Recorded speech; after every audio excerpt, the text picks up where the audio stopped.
Cumprimentamos a todos com a paz de nosso Senhor e Salvador Jesus Cristo.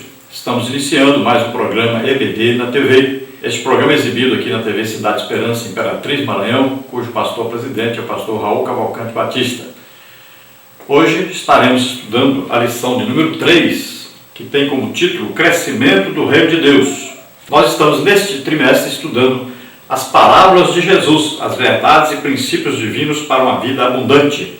E o comentarista da CPAD deste trimestre é o pastor Wagner Tadeu dos Santos Gabi, que é pastor-presidente em Curitiba, Paraná. Hoje estaremos estudando então a lição número 3, que tem como título O Crescimento do Reino de Deus. O texto áureo diz assim: Porque eis que o reino de Deus está entre vós. Lucas 17, 21. Então olha só, quando Jesus diz o reino de Deus está entre vós, ele está dizendo o quê? Está dizendo que ele é o reino de Deus, ele representa o reino de Deus na terra. Ele como homem, mas cheio do Espírito Santo. Então você vai ver que esse cheio do Espírito Santo é muito importante, porque isso é que demonstra que o reino de Deus está na terra. Olha só que coisa fantástica, impressionante, você precisa entender isso. Como é que hoje nós sabemos que o reino de Deus está na terra? Porque o Espírito Santo está na terra. Onde? Dentro de cada um de nós. Essa é a diferença.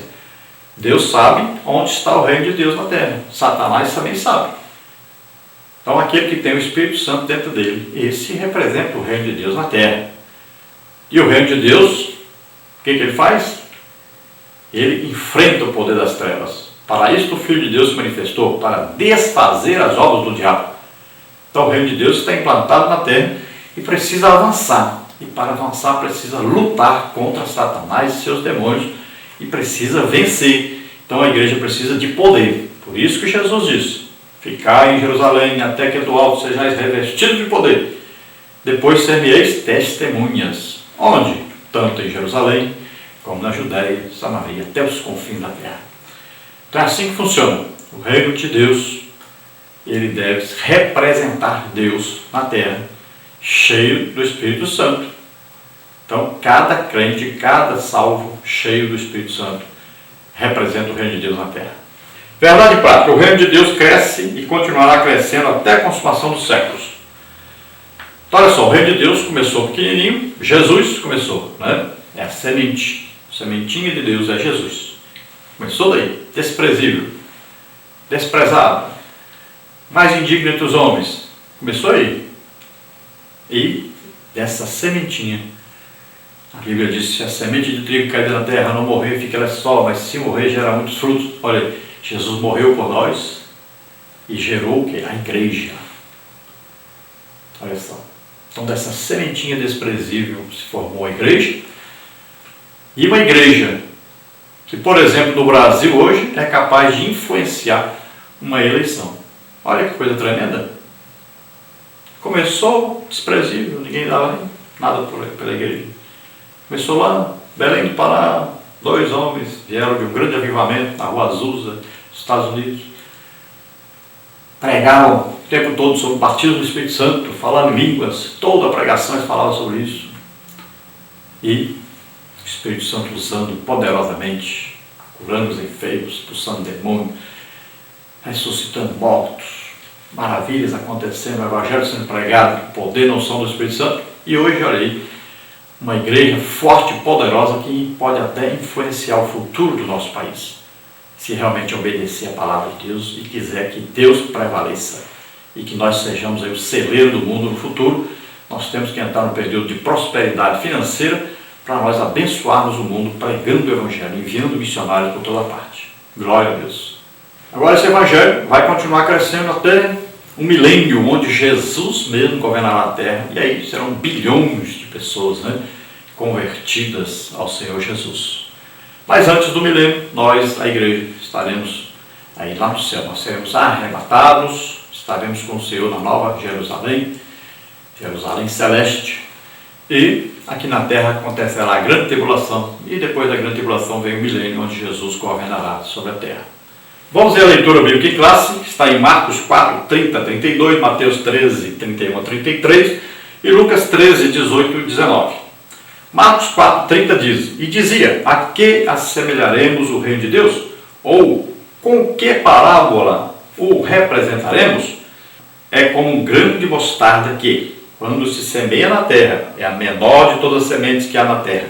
Mas, tendo sido semeado, cresce e faz-se a maior de todas as hortaliças, e cria grandes ramos, de tal maneira que as aves do céu podem aninhar-se debaixo da sua sombra. Mateus 13,31 diz: Outra palavra lhes propôs, dizendo: O reino dos céus é semelhante a um grão de mostarda que um homem, pegando dele, semeou no seu campo, o qual é realmente a menor de todas as sementes, mas, crescendo, é a maior das plantas, e faz uma árvore, de sorte que venham as aves do céu e se aninham nos seus ramos. Outra palavra lhes disse: O reino dos céus é semelhante ao fermento que uma mulher toma e introduz em 3 medidas de farinha, até que tudo esteja levedado. Lucas 13,18 diz: E dizia, a que é semelhante o reino de Deus? E a que o compararei? É semelhante ao grão de mostarda que um homem, tomando-o, lançou na sua horta, e cresceu e fez-se grande árvore, e em seus ramos se aninharam as aves do céu. Glória a Deus, aleluia. Veja bem, existem várias interpretações dessa parábola. E hoje está na moda aí pegar, e interpretar de maneira intelectual. Então se faz uma exegese e se interpreta a parábola. Muitas vezes se incorre no erro de a pessoa procurar intelectualmente, exegeticamente entender e acaba perdendo a revelação do Espírito Santo. Acontece muito isso. Mas nós vamos procurar falar sobre essas parábolas de maneira bem simples e da maneira que nós aprendemos mesmo. A maneira que nós buscamos e Deus nos disse, preencheu o nosso coração, ficamos satisfeitos. Essa é a maneira. Então vamos procurar entender do jeito daquele que inspirou a Bíblia. O Espírito Santo vai nos ensinar de maneira simples a entendermos essa parábola. Na verdade, essas 2 parábolas, grão de mostarda e o fermento. Então, o principal entendemos que é o reino de Deus que está sendo ensinado através dessas parábolas. Vamos procurar entender também que o reino de Deus começa de maneira insignificante, quase imperceptível, desprezado, e se torna uma grande árvore que vai se destacar. Os participantes do reino de Deus são aqueles, então, que abrem o seu coração para Deus, para receber a palavra de Deus, e para que eles sejam representantes desse reino de Deus, serão feitos filhos de Deus. Serão o quê? Serão preenchidos com o Espírito Santo. São aqueles que têm o Espírito Santo morando em si, são o templo do Espírito Santo. Então, durante o desenvolvimento da lição, nós vamos estudando mais detalhes sobre essas 2 parábolas. A introdução da lição diz o seguinte: podemos dizer que, de alguma forma, todas as parábolas de Jesus pressupõem o reino de Deus. Na verdade, em praticamente cada parábola encontramos algum elemento dele. Algumas, contudo, tratam especificamente do desenvolvimento e do crescimento do reino de Deus sobre a terra. Os textos abordados nesta lição trazem as parábolas que Jesus montou para ensinar a respeito do crescimento do reino de Deus. Elas enfatizam a presença do reino, mostrando que este está presente, ainda que não possamos distinguir exatamente onde ele está de forma concreta. Um dia tudo será consumado, todos os discípulos autênticos de Cristo farão parte do reino de Deus naquele grande dia. Então as parábolas vão falar aqui, nessas que vamos estudar hoje, sobre o crescimento então do reino de Deus. Aí indica crescimento. Começa insignificante e se torna uma árvore frondosa. Então nós vamos ver que podemos comparar, por exemplo, com Israel. Jesus poderia, então, estar falando para os judeus a respeito de Israel, que quando Jacó desceu ao Egito, eram 75 almas só. Deus disse para Moisés: eu não chamei vocês, não amei vocês, não separei vocês, porque vocês eram uma grande nação. Pelo contrário, vocês eram a menor nação. Olha só. Também a igreja, se nós entendemos, Jesus está falando para a igreja, olha o que está escrito aí. Nós nem povo éramos, nem povo de Deus éramos. Éramos filhos da ira. Não éramos nada. E agora são os reis e sacerdotes. Olha aí. Então, serve para Israel, serve para a igreja. Israel se tornou uma grande nação. Olha lá, quando saíram do Egito eram 3 milhões de pessoas. né? E nós, hoje somos o quê? Milhões, né, de filhos de Deus sobre a terra, milhões que formam a igreja. Então, serve para Israel, serve para a igreja. Esse crescimento é tremendo. O importante é saber que o crescimento, quem dá, é Deus. Então, isso é o mais importante saber. Podemos pregar o evangelho, discipular, fazer tudo, mas quem dá o crescimento é Deus. Esse Deus é que faz essa explosão, né? Esse crescimento tremendo. É o que aconteceu no Brasil. De uma semente desprezível, Jesus Cristo, começou a igreja. Ele era o mais desprezado entre os homens, o mais indigno entre os homens, né? Homem de quem os homens escondiam o rosto. Não fizemos dele caso algum. Olha aí. Jesus era essa semente. Que a Bíblia diz, se a semente de trigo cair na terra, não morreu e ficará só, mas se morrer, gera muito fruto. Olha, Jesus é esse. Essa sementinha que nasceu na terra, era desprezado, mais indigno, chamado Nazareno. As pessoas diziam, vem alguma coisa que presta de Nazaré? Olha só, desprezível, humilhado, morreu numa cruz. Olha só, como um ladrão, no meio de dois ladrões, morreu como alguém que não era nada. Essa semente é que gerou a igreja. Uma igreja poderosa, que hoje, uma igreja, por exemplo, do Brasil, que pode decidir uma eleição. Olha só que coisa tremenda. Nasce de uma sementinha desprezível, condenada a morrer na cruz. E hoje, no caso do Brasil, uma nação toda que cristãos estão decidindo ao lado de Deus, estão decidindo mudar o rumo da nossa nação. Olha só que coisa maravilhosa. Assim é o reino de Deus. Ele cresce, desenvolve, se torna poderoso, se torna forte, confiando sempre em Deus, se humilhando diante de Deus. Então a gente olhando não vê o reino de Deus, porque o Espírito Santo ninguém vê. Ele está dentro de nós.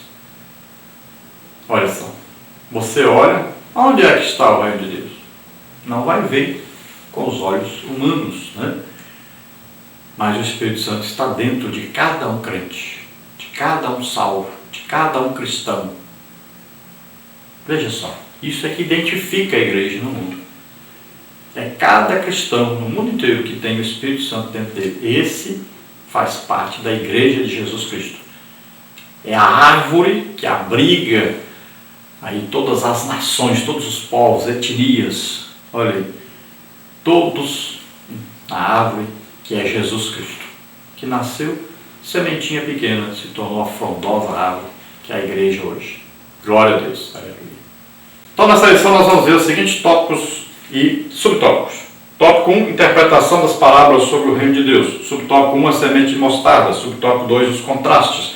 Subtópico 3, as aparências enganam. Tópico 2, a expansão do reino de Deus. Subtópico 1, o campo de semeadura. Subtópico 2, um lugar debaixo da sombra. Subtópico 3, não despreze os pequenos começos. Tópico 3, quem participa do reino de Deus? E nós vamos ver subtópico 1, quem tomou a decisão. Subtópico 2, quem tem uma relação pessoal com Jesus. Subtópico 3, quem tem uma caminhada dinâmica com Cristo. Tópico 1, então, interpretação das parábolas sobre o reino de Deus. Essas parábolas enquadram-se bem na categoria de similitude. A similitude nada mais é que uma comparação expandida. Ela quer pintar um quadro que se repete e para isso usa predominantemente o tempo presente em função de uma analogia. Portanto, a parábola não apresenta um enredo totalmente desenvolvido. Aqui Jesus se volta para o mundo da botânica. O mestre utiliza-se da figura de um grão de mostarda a fim de ilustrar o reino de Deus. Então nós vamos ver que nessa parábola Jesus não vai dar a explicação total da parábola. Não é uma explicação assim como houve uma explicação lá na parábola do semeador. Então aqui ele começa de uma coisa pequena que vai se tornar bem grande. E para ilustrar então o crescimento do reino de Deus sobre a terra, ele vai então usar de botânica, ou seja, ele vai falar de uma planta, né, de uma hortaliça, que dentre as outras hortaliças se destaca. Então, ele vai falar de uma sementinha, né, de um grão de mostarda, que vai se tornar uma frondosa árvore. Então ele diz que o reino de Deus é assim, começa pequenininho, vai se expandindo. Subtópico 1, a semente de mostarda. A semente de mostarda simboliza de forma proverbial aquilo que é pequeno e insignificante. Essa semente é muito pequena, mas quando plantada cresce e se torna uma hortaliça muito grande. Essa mostarda é de origem egípcia, sinapse, e a encontramos mencionada nos evangelhos sinóticos por 5 vezes, em Mateus 13, 17, Marcos 4, Lucas 13 e também 17. Nosso Senhor utiliza aqui a mostarda negra, conhecida como sinapse nigra, uma semente pequena que produz um grande arbusto. Você pode acompanhar conosco aí vendo a figura, dessa mostarda. Então, um grãozinho de mostarda, você vê no meio do dedo aí, bem pequenininho, um grãozinho de mostarda, e que se torna uma frondosa árvore, que se destaca aí entre as outras hortaliças, uma horta, ela vai se destacar. É a árvore escolhida pelos pássaros para poder pousar, porque ela tem aí os galhos mais fortes, e a altura da árvore é maior do que as outras. Então veja só que essa mostarda, ela representa aqui o reino de Deus, porque ela é plantada com um grãozinho só, bem pequenininho, que não tem significância nenhuma. Você olha e fala, isso aqui não pode nascer uma árvore. Mas é dessa sementinha aí, desse grãozinho, que vai nascer uma frondosa árvore. Então o reino de Deus é representado por isso aí. Começa bem pequenininho, insignificante, se torna uma frondosa árvore, e depois vai dar sombra e aninhar vários pássaros e animais. Subtópico 2, os contrastes. A parábola do grão de mostarda é uma história dos contrastes entre o começo aparentemente insignificante e uma coroação surpreendente entre o oculto hoje e o revelado no futuro. O reino de Deus é como tal semente. O tamanho atual do reino de Deus possui um aspecto insignificante, mas isso não indica de modo algum que ele, em sua consumação, abrangerá, ou seja, o universo inteiro. Como está em Marcos 13, Apocalipse 5, depois 7 e Daniel 2. Então, se nós olharmos hoje o reino de Deus na Terra, a gente vai ver que em muitos países praticamente nem existe o reino de Deus, na grande maioria dos países, Isso devido, é claro, a mau trabalho feito em missões, que gasta 90% do dinheiro onde já tem igreja, e os lugares que mais necessitam não tem. Mas em muitos lugares, então, o evangelho já cresceu o suficiente para ser aí visto por todos como uma frondosa árvore já, como é o caso do Brasil, que hoje pode influenciar uma eleição presidencial e mudar os rumos da nação. Vai fazer com que essa nação seja realmente uma nação cristã, que obedece à palavra de Deus, à Bíblia. Então é uma grande influência. Mas na maioria dos países do mundo ainda, o evangelho ainda é tido como insignificante. O reino de Deus praticamente não tem representantes. Quando tem, são poucos e humilhados, aí massacrados, perseguidos. Então, de maneira que a gente não vê isso claramente, essa expansão ainda. Mas nós sabemos que Jesus governará a terra por 1000 anos. E nesse tempo, então, o reino de Deus sobre a terra será algo grandioso. Será o melhor governo de todos os governos que já existiu no mundo, um governo perfeito. Não quer dizer que não vai haver oposição. Oposição sempre vai haver. Isso é evidente. Tanto é que vão se reunir ainda para querer tomar o governo de Jesus. O governo perfeito de Jesus. Mas vai ser um reino que vai atingir trilhões e trilhões de pessoas, que nem sei nem que número colocar aí. Porque durante o milênio terão todos os povos aí, reunidos no milênio. Vai nascer muita gente, 1000 anos de paz, de prosperidade, Satanás preso. Vai ser um governo maravilhoso. Nós estaremos num corpo glorioso, morando na Nova Jerusalém, a Jerusalém de cima. Embaixo tem a Jerusalém de baixo, e ali haverá o governo do próprio Jesus sobre a terra. Então os judeus terão ali sua preeminência, terão cumpridas ali as promessas de Deus, do reino de descendente de Davi sobre eles. Mas nós, então, na grande tribulação, não vamos passar por ela. Jesus vai nos livrar da grande tribulação, não vamos passar por ela. Então, antes da grande tribulação, nós vamos ser arrebatados, vamos morar na Nova Jerusalém. Depois começa 7 anos de grande tribulação sobre a terra, depois é que vem o milênio no governo de Jesus. Então, o importante é saber que um dia haverá um governo de Jesus sobre a terra, e aí sim o reino de Deus será visto por todos, será reconhecido por todos, será admirado por todos. Por enquanto, ele está aí dentro de nós, o Espírito Santo mora dentro de nós e o reino de Deus existe através da igreja, hoje presente na terra. Alguns países se destacam, outros países não. Subtópico 3, as aparências enganam. O Senhor nos ensina aqui a não nos deixarmos levar pelas aparências. Muitas vezes julgamos as coisas pelo aspecto exterior. O ensino de Cristo apresenta o poder misterioso da fé que dá início ao reino de Deus. Jesus começou seu ministério com alguns discípulos. Ao longo da história, a igreja alcançou milhares de pessoas.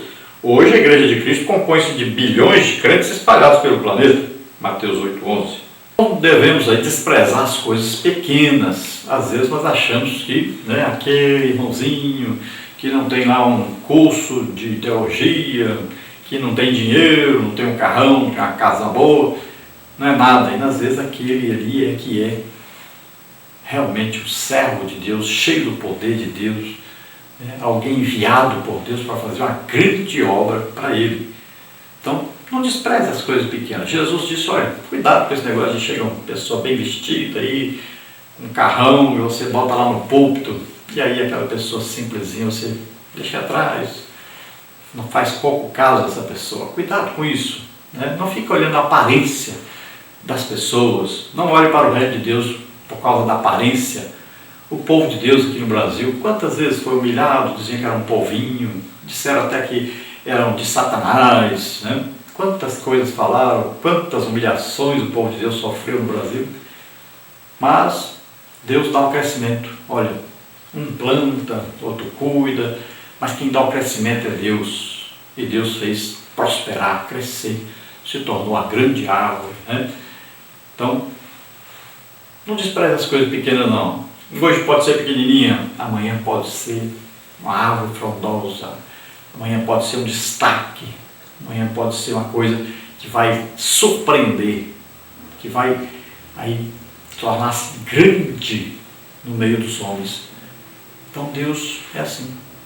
Deus abate o exaltado, mas Deus levanta o humilde.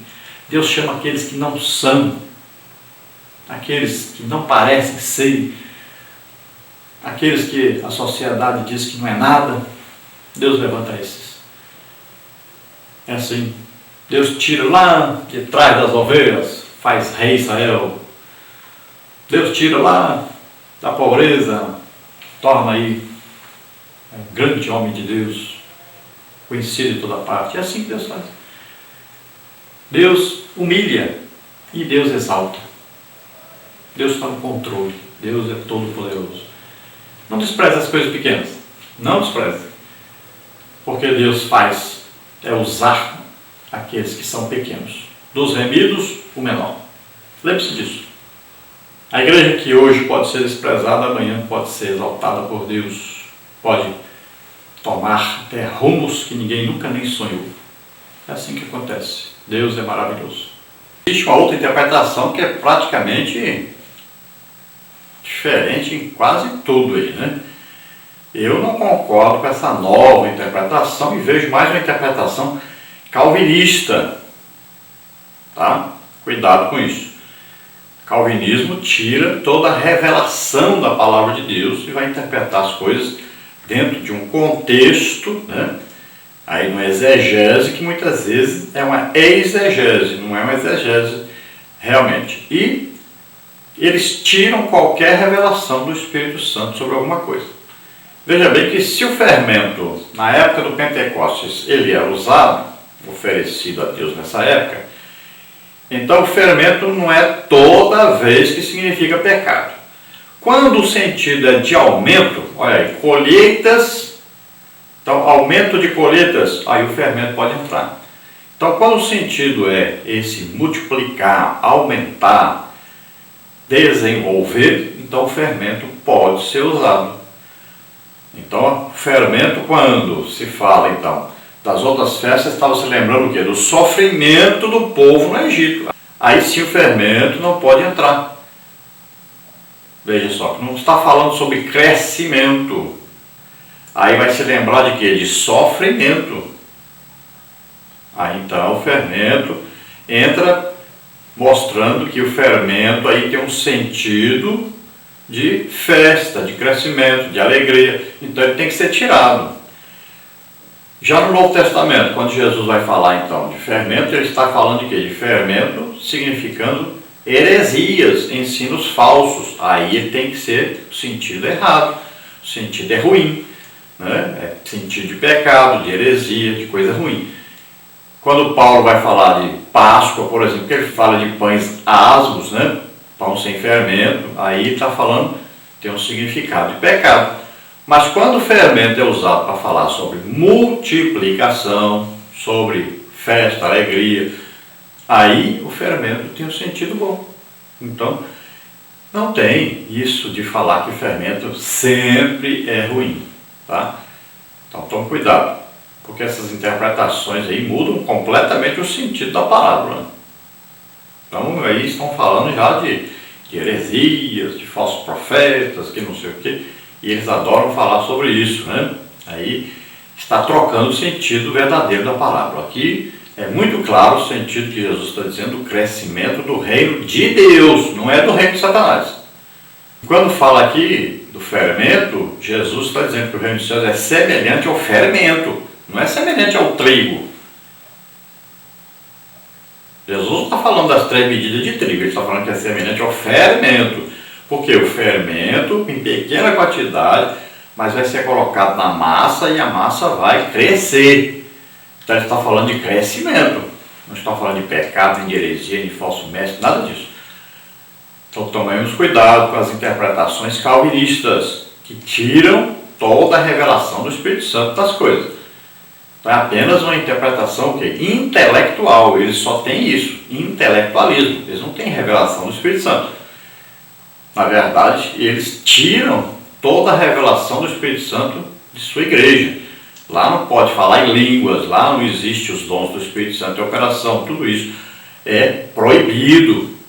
Eles dizem que isso é só para a época dos apóstolos, né? Então o Espírito Santo também não pode dar a eles revelação, porque eles não admitem a presença do Espírito Santo entre eles. Já que eles tiram o poder, né, que o Espírito Santo dá à igreja, o Espírito Santo não pode agir no meio de uma igreja dessa. Então tome cuidado com isso. Vamos continuar então o nosso ensino e o nosso estudo aqui, dentro do que é realmente a verdade, né? Dentro do que é realmente a revelação desta parábola aí, do fermento, e também da parábola que fala sobre o grão de mostarda, né? O correto entender é falando sobre crescimento e não falando sobre heresia, crescimento de heresia, crescimento aí homens malignos, não sei, não tem nada disso. É porque a pessoa pega a parábola do semeador, né, e pega lá o sentido de outras coisas e bota no meio aí como se tivesse sendo ensinado isso. Jesus não está falando isso, Jesus está falando sobre crescimento. Olha, uma coisa boa, crescimento do reino de Deus. Então tem gente interpretando de maneira diferente. Vamos continuar então com o nosso estudo aí. Então, tópico 2, a expansão do reino de Deus. Subtópico 1, o campo de semeadura. Subtópico 2, um lugar debaixo da sombra.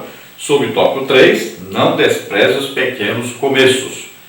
Subtópico 1, então, o campo de semeadura. Nos textos sinóticos que lemos, Mateus, Marcos e Lucas, existe um pequeno detalhe que chama a atenção. Mateus descreve o homem semeando na terra, Marcos no campo, enquanto Lucas fala de horta.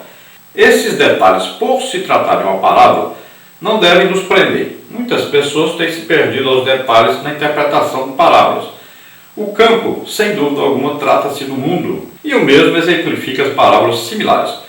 O Evangelho vem sendo pregado ao redor do mundo desde o dia de Pentecostes, pois esta é uma ordem do Senhor. Atos 1:8. Então não precisa complicar muito, espiritualizar, né, a parábola. Podemos entender de maneira clara. Sempre quando fala aí, ou fala o campo, ou fala a horta, ou fala a terra, está significando então um campo em geral, a terra em geral, as pessoas do mundo inteiro, né? Agora, se você quiser separar em etapas, tudo bem. Jesus disse tanto para o Evangelho, tanto em Jerusalém, como Judéia, Samaria e até os confins da terra. Então você pode colocar aí como sendo a horta, né, como é uma coisa local, uma coisa menor, pode colocar como a pregação do Evangelho em Jerusalém e Judeia, que a Jerusalém está na região da Judeia. É como se o Estado, né, porque nós sabemos que Israel foi dividido em duas partes, parte do sul e parte do norte. Parte do sul passou a ser aí a Judeia, com a capital Jerusalém, a parte do norte passou a se chamar Israel, com a capital em Samaria. Então a parte do sul, a evangelização em Jerusalém, e a parte do sul, a Judeia, podemos chamar de horta. Depois, o campo, podemos chamar então de Samaria, o norte, lá em Israel, com a capital Samaria. E aí a terra, então seria o quê? O mundo inteiro, a terra inteira, os povos todos, né, sendo evangelizados aí com a palavra terra, então. Podemos analisar assim? Podemos, não tem problema. O importante é sabermos que a ordem de Jesus foi dada e de por todo o mundo, olha aí, pregar o Evangelho a toda criatura. Então o Evangelho precisa ser pregado a todos. E a igreja não pode parar de pregar onde ela está para pregar fora. Ela tem que pregar ao mesmo tempo. Tem que ter gente evangelizando onde a igreja está e evangelizando o estado onde ela está, o país onde ela está, o continente onde ela está, né? E depois passar para todos os lugares. E também atingir todos os lugares do mundo, tudo ao mesmo tempo. Não pode fazer uma coisa aqui para depois terminar aqui para começar em outro lugar. Porque nós nunca vamos terminar nem onde nós estamos, imagine nas outras partes. Então, ao mesmo tempo, devemos pregar o Evangelho a toda criatura, né, em todo o tempo. Devemos empregar esforço para fazer isso, para evangelizarmos. Jesus disse aos seus apóstolos, né, ele diz, olha, ficai em Jerusalém até que do alto sejais revestidos de poder, e aí então vocês vão ser minhas testemunhas, vão sair pregando o Evangelho por toda parte, tanto em Jerusalém como Judeia, Samaria, até os confins da terra. Então é isso, a ordem de Jesus, e ele diz bem claro, primeiro recebam o Espírito Santo. Recebam o quê? O batismo do Espírito Santo, porque eles já tinham recebido o Espírito Santo quando Jesus apareceu a eles e assoprou sobre eles e disse, recebeu o Espírito Santo. Agora ele está dizendo o quê? Batismo no Espírito Santo. Ele diz, olha, vocês fiquem até receber. Enquanto não receber, não pode sair evangelizando. Por isso que está o problema no Evangelho hoje.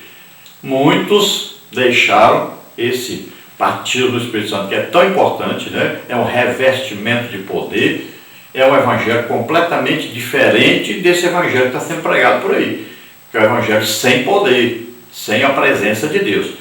Então Jesus disse bem claro, primeiro vocês recebam o batismo do Espírito Santo, depois vocês vão sair pregando o Evangelho. Então essa é a verdade, essa aí é a grande comissão, então essa é a orientação de Jesus. Quem não quer seguir está desobedecendo a Jesus. E ele disse bem claro. Então primeiro batismo do Espírito Santo, para depois sair pregando o Evangelho. E o Evangelho deve ser pregado em todo o mundo e a toda criatura. No subtópico 2 diz, um lugar debaixo da sombra. O arbusto de mostarda aqui retratado tem cerca de 3 metros de altura, ou pouco mais. Seus galhos possuem tamanho suficiente para permitir que pássaros construam seus ninhos e consigam abrigar-se debaixo da sua sombra. Essa imagem de uma grande árvore, onde pássaros habitam seus galhos e animais descansam à sua sombra, é uma reminiscência do ensino veterotestamentário a respeito do destino dos grandes impérios, bem como sobre a ascensão do reino de Deus. Ezequiel 17, 22, 24, Daniel 4, 10 a 14. Então aqui, a interpretação do comentarista é que a igreja cresce, né, e os reinos se aninham aí, debaixo dessa árvore, nos seus galhos. Veja bem, os reinos não são aqui, então, não são os reinos evangélicos, né? Então, a interpretação do comentarista. A minha interpretação é que esta árvore é a igreja, quem é que comanda a igreja? Jesus Cristo, a cabeça da igreja, a cabeça do corpo, né? É Jesus Cristo. Então, essa árvore que nasceu a sementinha pequena, né? É Jesus que fundou a igreja. Ele continua sendo a cabeça da igreja. Então, olha só, então, para mim, né, esta árvore abriga diversas denominações, né? São crentes do mundo inteiro, tá? Então essa é a interpretação minha. Quem quiser interpretar desse jeito, tudo bem. Quem não quiser, você pode pegar aí essas aves aí e colocar como as mesmas aves lá na palavra do semeador, que, né, significa aí o diabo e tal. Tem gente que interpreta assim. Já que o autor pegou e colocou aqui esses aí, os animais, os pássaros, como se fossem os reinos do mundo, né? Mas, na verdade, os reinos do mundo não são dominados pela igreja. A igreja está no mundo, mas não é do mundo. E a igreja não governa o mundo. A igreja não governa países. A igreja está aqui pregando o reino de Deus e não o reino da terra aqui. Aqui só vai ter o reino de Jesus no milênio. Então veja só que é meio diferente a interpretação. Mas, tudo bem, cada um interpreta da maneira que acha que está aí no seu coração, que preenche aí no seu coração, né? Então você pode considerar de outra maneira. Então o autor pode aqui, né, estar considerando, por exemplo, aí o governo lá no Antigo Testamento, né, de alguns países que teve a influência do reino de Deus. Então nós podemos ir no Egito, por exemplo, né, José influenciou, foi abaixo de Faraó, era quem comandava tudo, um governador. Podemos ver lá no tempo, na Babilônia, né, vamos ver Daniel aí e seus companheiros, Sadraque, Mesaque e Abednego. Então eles também estiveram no governo, ajudaram o governo da Babilônia. Vamos ver que o próprio governo romano, né, Constantino, ele admitiu então o cristianismo para poder aí aproveitar essa religião em prol do governo dele, né, do Império Romano. Então, nesse aspecto, né, aí o reino de Deus estava contribuindo para um reino humano. Então, existe essa interpretação também. Agora, ao meu ver, tá? Então, essa árvore começou com a sementinha Jesus, caída do céu, né, morreu, aí gerou filhos para Deus, tá? Começou lá em Atos dos Apóstolos, capítulo 2, né, no dia de Pentecostes, receberam o batismo do Espírito Santo, ali pregaram, já ganharam quase 3.000 almas, depois lá em Jerusalém, ali na Porta Formosa, mais ali 2.000, alguns falam 2.000, outros falam mais 5.000 almas, e aí foi crescendo o reino de Deus, tá? Então, para mim, a igreja, a árvore é a igreja, né? E aí a igreja está fundada, né? A igreja está sendo dirigida por Jesus Cristo. Então, essa árvore é a igreja, Jesus é a cabeça da igreja, a cabeça do corpo, que é a igreja. E aí, quando fala pássaros, animais aí, se aninham nessa árvore, então, para mim, são o quê? As várias denominações do mundo inteiro, os vários crentes que existem no mundo inteiro, fazem parte da igreja, tá? E aí fala, então, de muitos detalhes, e aí você interpreta de outra maneira, outro de outra maneira, não tem problema isso. O importante é falar sobre o crescimento do reino de Deus sobre a terra, tá? Se tem inimigos aí, se esses passos são inimigos e tal, não tem problema, a igreja continua crescendo, mesmo com inimigos, com falsos profetas no meio, né? Com coisas ruins que acontecem tanto fora como dentro da igreja, mas a igreja continua crescendo. Sempre Deus tem o quê? Sempre Deus tem aquele fiel, né? Aqueles, nós costumamos dizer, os 7.000, né? Que não dobraram os seus joelhos diante de Baal. Então a igreja sempre tem essas pessoas fiéis realmente a Deus, que não se deixam influenciar por falsos profetas, por falsos líderes, né? A igreja tem sempre essas pessoas. Então por isso que a igreja marcha triunfantemente. Tá? Às vezes você acha, mas ali morreu aquele ali pregando o evangelho, houve uma perseguição ali, não sei o quê. Mas a igreja está pregando e as pessoas estão se convertendo. Às vezes nós não enxergamos isso, mas através da morte de Estevão, Paulo, né, aceitou o evangelho, foi vendo a morte de Estevão, vendo o testemunho de Estevão. Então muitas vezes um servo de Deus vai precisar morrer para que outras pessoas sejam salvas. Quantos missionários já morreram assim? Quantos foram assassinados? Em países, por exemplo, Coreia do Norte, né? Na China. Quantos? No mundo inteiro. Em países principalmente comunistas e islâmicos. Olha aí. são os que mais percebem o Evangelho. A gente não consegue entender essas coisas. O que tem na cabeça das pessoas hoje? Parece que não sabe o que é um comunista. Parece que eles não conseguem entender isso. E a primeira coisa que o comunista faz é o quê? Retirar das pessoas as suas propriedades. Primeira coisa que eles querem fazer. Tirar o que mais? A religiosidade. Então são duas coisas principais que o comunista faz com o povo. É retirar suas propriedades. Ele vai falar que tudo é dele. E tirar a religiosidade das pessoas, porque eles não querem que as pessoas sigam Deus. Porque seguindo Deus conhece a verdade, né? E querem se libertar, porque conhecendo a verdade a pessoa é liberta. Então isso aí nós temos que olhar. Mas vamos continuar aqui. No subtópico 3 diz: não despreze os pequenos começos. A certeza que Cristo dá ao ensinar esta parábola certamente provocou uma forte conscientização e um enorme encorajamento para a igreja nascente na época dos evangelistas Mateus, Marcos e Lucas. Uma igreja que estava enfrentando diversas lutas neste mundo. A parábola escatológica lembra o que disse o soberano Senhor a respeito do cedro no qual os pássaros encontrarão abrigo, à sombra dos seus anos. Ezequiel 17, 23, confere com 31,6. Também nos desperta para a pergunta levantada pelo profeta Zacarias: quem despreza o dia das coisas pequenas? Zacarias 4,10.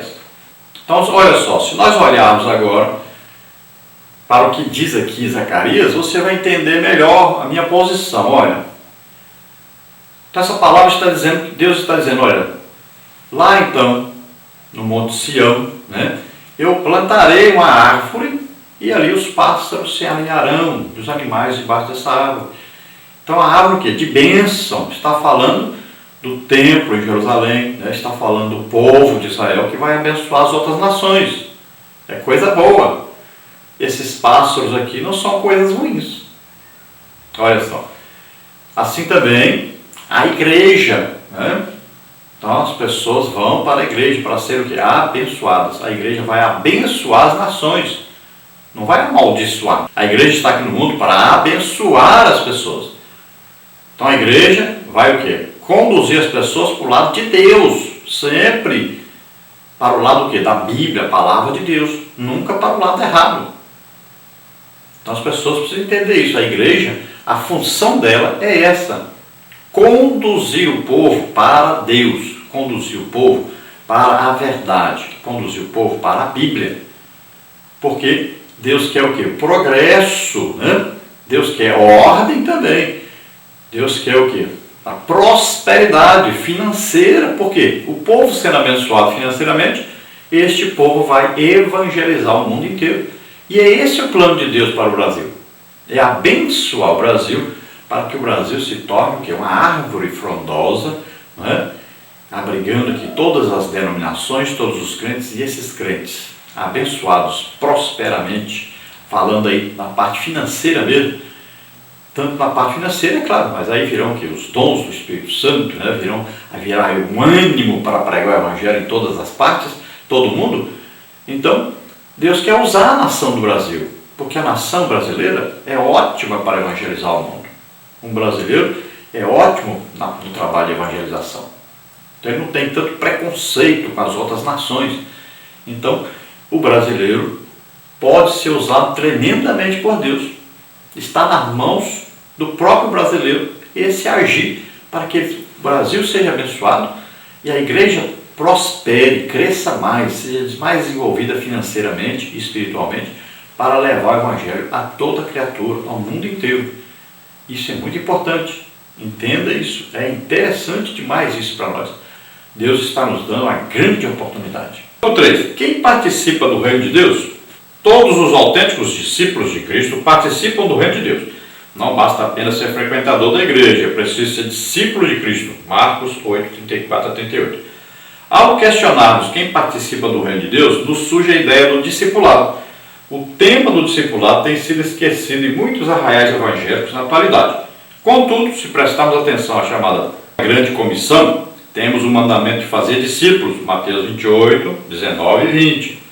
O crescimento do reino de Deus é de fato surpreendente, mas Deus escolheu que isso aconteça através da prática do discipulado. Afinal, somente os discípulos de Cristo, na consumação dos séculos, entrarão no reino de Deus. Então quem participa do reino de Deus na terra? Todos os discípulos de Jesus Cristo, na atualidade. Não é? Então, nós temos que fazer o quê? Nós temos que representar esse reino. Como é que representamos esse reino? Nós vamos ver o que Jesus fazia para representar o reino de Deus. Então ele pregava o evangelho, ele ensinava e ele fazia milagres, né? Libertava as pessoas, curava, profetizava. Então os dons do Espírito Santo estavam em operação em Jesus. Tanto é que Pedro, ao pregar no capítulo 2 de Atos dos Apóstolos, ele diz: esse Jesus aprovado por Deus entre vós com sinais, prodígios e maravilhas. Então a igreja representa o reino de Deus na terra, então ela tem que fazer o mesmo que Jesus fazia. Pode ver que os primeiros apóstolos faziam exatamente isso, né? Pregavam, ensinavam, mas também ministravam milagres, curas, libertações, do mesmo jeito que Jesus fazia. A igreja está deixando essa parte aí, que é muito importante, está pregando outro tipo de evangelho, mas o evangelho que Jesus pregava era assim. Então aqui fala do discipulado. São pessoas que ganham aí centenas de almas, mas você procura, onde é que estão essas almas que foram salvas? Então não houve o quê? Um trabalho de discipulado. Então se você tem uma pessoa que Deus escolheu, está lá, um ministério evangelista, é aquele ministério que faz com que a pessoa pregue, né, ganhe muitas almas, multidão de almas. Mas tem um trabalho na igreja de o quê? Apóstolo, aquele que abre um campo, né? Abre ali igrejas. Tem o trabalho do profeta, aquele que traz a mensagem de Deus à igreja. Tem o trabalho aí do pastor, que vai administrar esse trabalho, né? E tem o trabalho do mestre, que ensina essas pessoas. Então olha só, tem que haver os 5 ministérios aí, né? Apóstolo, profeta, evangelista, né? O pastor e o mestre. Tem que ter esses 5, assim como o corpo humano tem 5 sentidos, então existem esses 5 ministérios na igreja para fazer a igreja crescer. O problema hoje é que um só quer dominar e quer ser tudo ao mesmo tempo, e ele não dá conta de ser nem uma coisa, nem ser pastor mesmo não dá conta de ser, e aí quer abarcar tudo e proibir os outros de exercer o seu ministério. Aí a igreja não cresce, não desenvolve. Então é preciso haver essa parte de discipulado, cada um fazendo a sua parte, para que as pessoas permaneçam na igreja, né? E eles passem a pregar também o evangelho e ganhar almas também. É assim que funciona a igreja. Subtópico 1. Quem tomou uma decisão? Para que possamos participar do reino de Deus é preciso atender ao convite de Cristo, como está em Marcos 8:34. Ser discípulo de Cristo significa muito mais que atender ao convite de vir à frente. O texto de Marcos diz que o convite é dirigido a quem quiser. Isso significa que a soberania divina não violenta a liberdade humana. Depois de receber o chamado do Espírito, é preciso que haja uma decisão pessoal e essa decisão envolve renúncia. Então Jesus diz bem claro, quem quiser vir após mim, negue-se a si mesmo, né? Tome a sua cruz, né? Negue-se a si mesmo e siga-me, olha aí. Então a pessoa tem que tomar a cruz, tem que se negar a si mesmo, tem que seguir a Cristo, para depois dizer, eu estou seguindo realmente, sou discípulo realmente de Jesus. Então tem muita gente que não quer sofrer, não quer passar por dificuldades, não jejua, não passa muitas horas orando, e aí quer que funcione as coisas.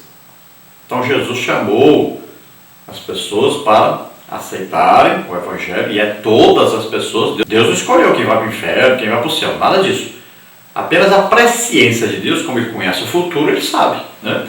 Mas ele não influenciou, ele não deu, né? Deus que deu a fé para a pessoa aceitar Jesus. Não, a pessoa ouviu a pregação do evangelho, a fé vem pelo ouvir a palavra de Deus, aí a pessoa acreditou nessa palavra, né? E tomou a decisão de entregar sua vida para Deus. Ninguém é forçado a fazer isso, tá? E todos têm o direito de falar, eu quero ou não quero. Todos, Deus deu livre-arbítrio para todos, para escolher.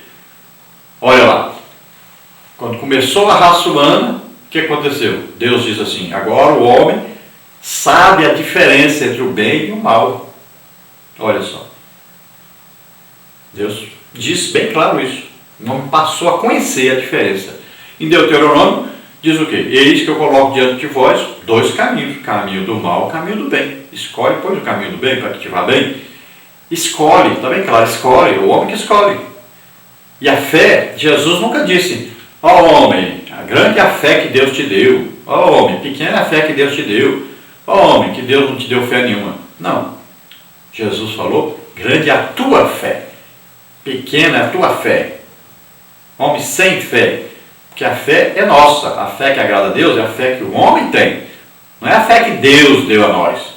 Porque aí não era o homem que estava tendo fé. Aí era Deus que estava dando a fé. Então Deus está influenciando aí na salvação. Não, mas não é assim. Então Deus dá oportunidade a todos. Quem crer, olha aí, for batizado será salvo. Quem não crer será condenado. Então é simples. Ouviu o Evangelho? Você teve fé no Evangelho? Acreditou nessa palavra? Você vai ser salvo. Você ouviu o Evangelho? Não creu? Não acreditou? Não teve fé?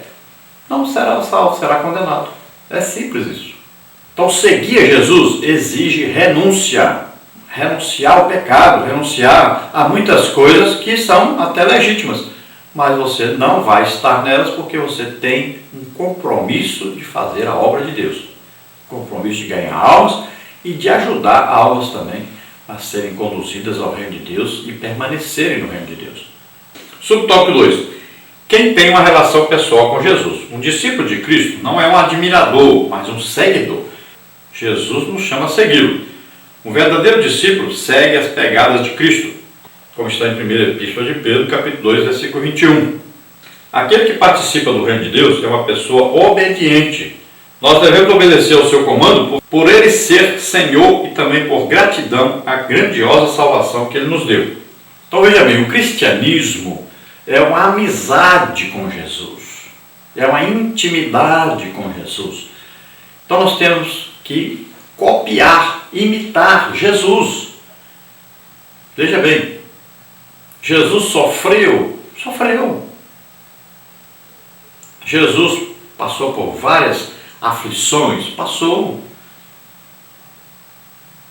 Então veja só, Jesus pregava o Evangelho? Pregava. Jesus ensinava a palavra de Deus? Ensinava. Jesus ajudava as pessoas. Olha, libertava, curava, falava as palavras de Deus, né, as revelações de Deus para as pessoas. Então olha só, ele era instrumento do Espírito Santo para abençoar as pessoas. Então nós devemos ser assim, copiar Jesus. Não sei o que acontece hoje com a maioria esmagadora da igreja, que não entende que nós devemos representar Jesus, fazer as mesmas coisas que Jesus fazia, ensinar as mesmas coisas que Jesus ensinava, pregar as mesmas coisas que Jesus pregava. Então hoje a igreja está aí só com mensagem de autoajuda. Ninguém mais condena pecado. É uma coisa terrível. A pregação do Evangelho não é mais cristocêntrica.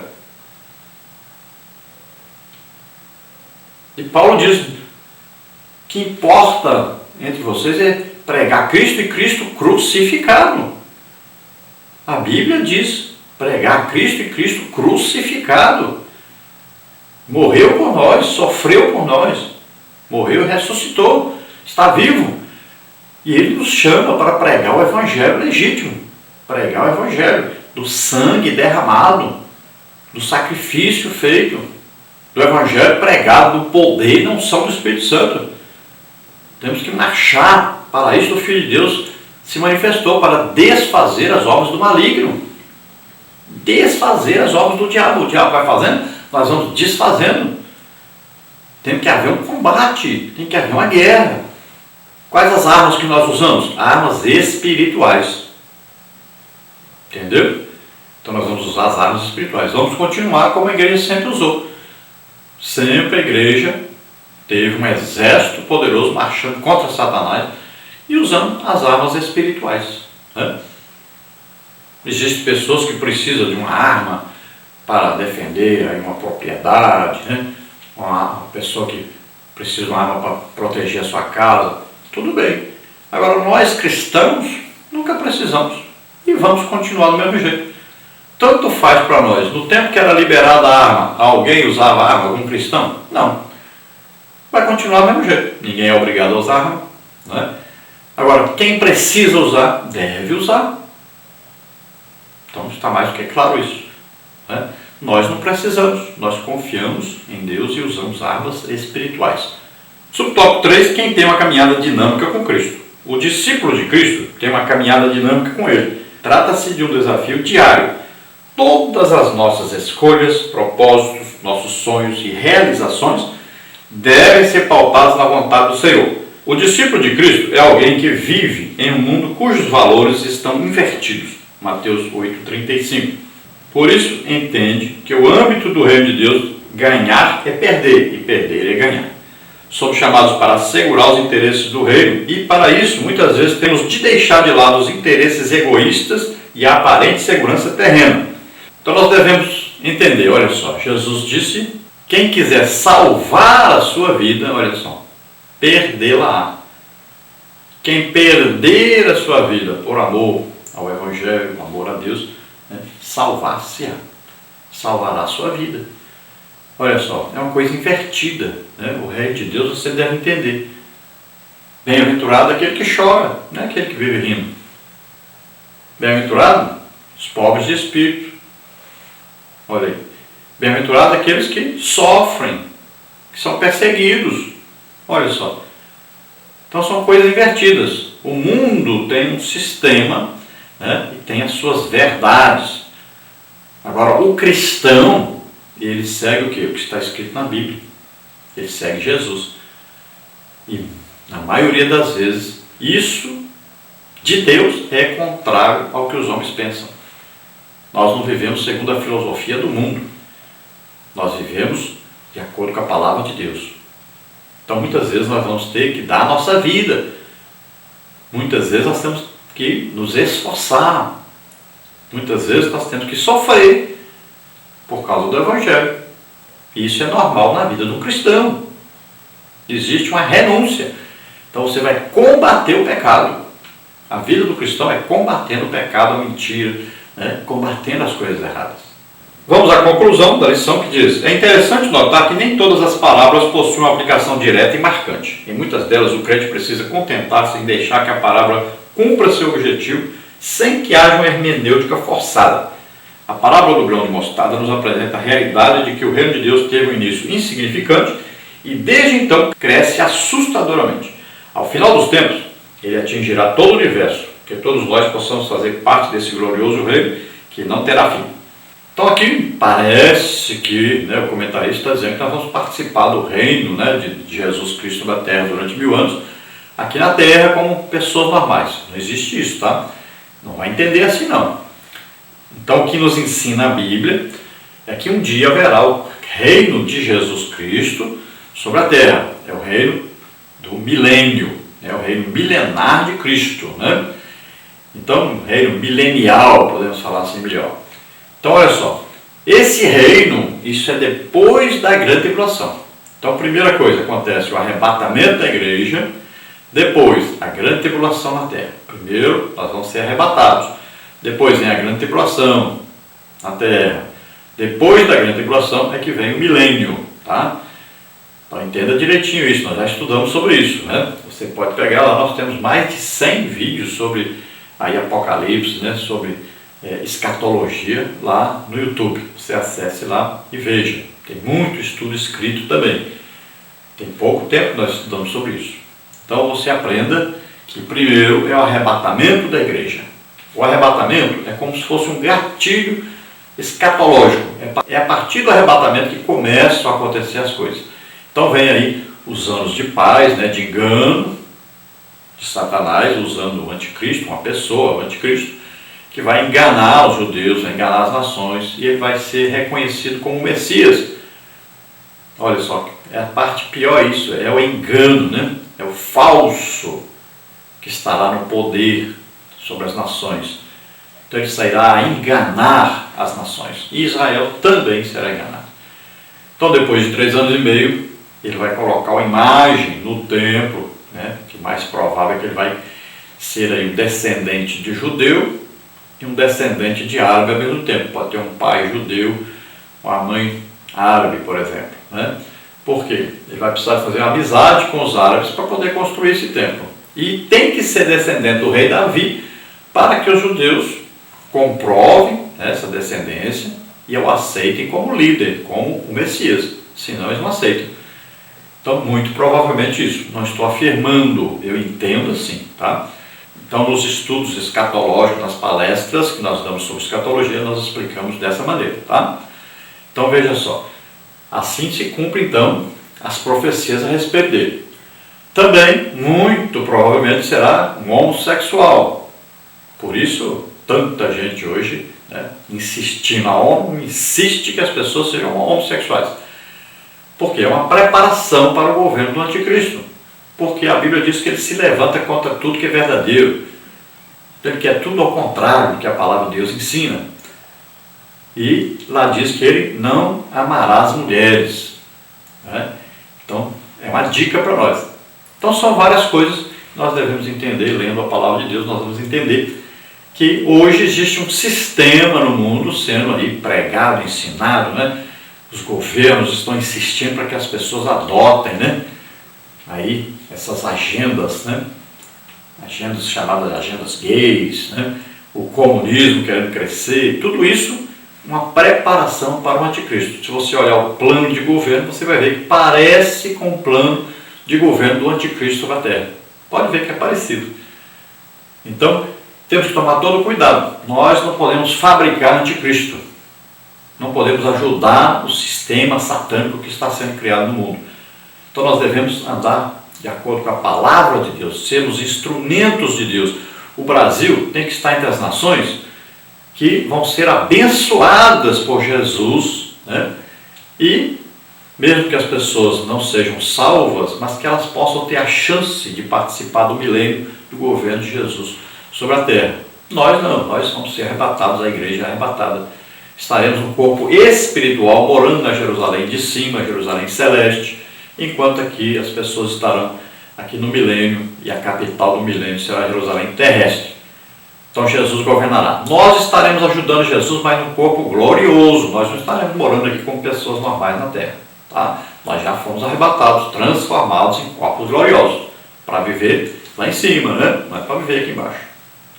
Então é importantíssimo entender que essa parábola, tanto a de falando aqui sobre o grão de mostarda, quanto falando sobre o fermento que é colocado em 2 medidas de trigo, elas estão indicando o quê? Um crescimento do reino de Deus, né? Então é o quê? A implantação da igreja e o crescimento dessa igreja aqui na terra, tá?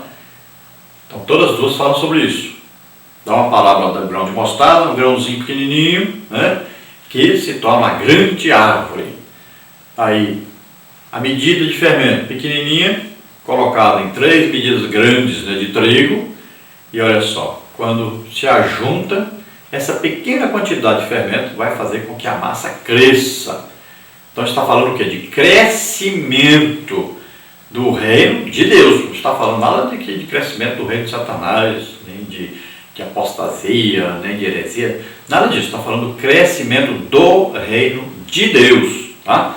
Isso é importante você compreender. O mais importante compreender aí estudando então essas duas parábolas, muito pequenininhas, mas que traz um sentido maravilhoso que nós devemos entender. Nós vamos orar agora. Se você quer fazer parte também desse reino de Deus na terra, ser um discípulo de Jesus, então você agora ouviu já a palavra de Deus aí explicada, né? Então, se você abrir o coração para Deus, você entende essa palavra e você quer participar desse reino de Deus na terra, você também quer ser um seguidor de Jesus, um discípulo de Jesus.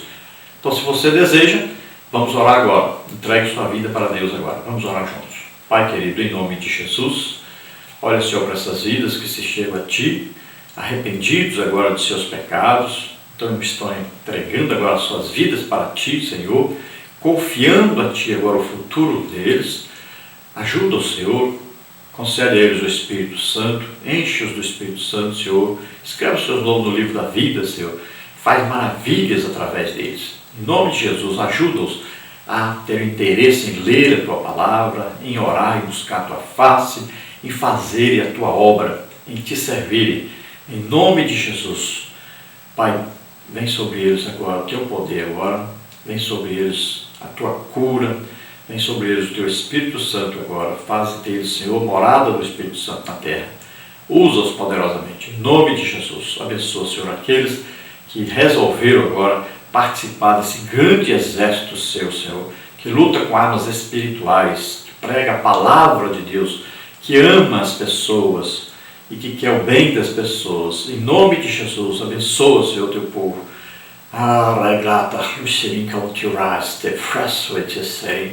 Faz com que o teu povo, Senhor, seja um povo grato a Ti, alegre, feliz em fazer a Tua obra. Em nome de Jesus, abençoa a nossa nação, Senhor. Em nome de Jesus te agradecemos. Amém. Glória a Deus. Aleluia. Você que está em Cuiabá, Mato Grosso, queremos convidar você para estar conosco aí no templo sede, no templo central da Igreja Assembleia de Deus, Nova Aliança. Então, dos dias 19 ao dia 21, será realizado aí o CEFEC, que é um curso de formação de educadores cristãos. Então, esteja conosco aí, participe ativamente. Terão outros professores também, e o ensino será tanto para adultos como também para o departamento infantil.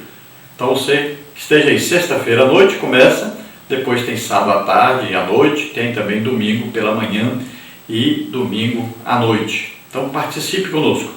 Vou passar para você o endereço aí, é a Assembleia de Deus Nova Aliança, que está na rua Gregório de Matos Guerra, 10, Santa Cruz, Cuiabá, Mato Grosso. Esperamos você lá. Não importa a sua denominação, participe. Aquele que ensina, ele precisa aprender. Quanto mais você aprende, mais você está apto a ensinar. Participe conosco. Estamos esperando por você que mora em Cuiabá e arredores também. Deus abençoe a todos. Jesus, eu quero ser igual a Ti. Quero amar o que Tu amas. Quero estar onde Tu estás. E um coração igual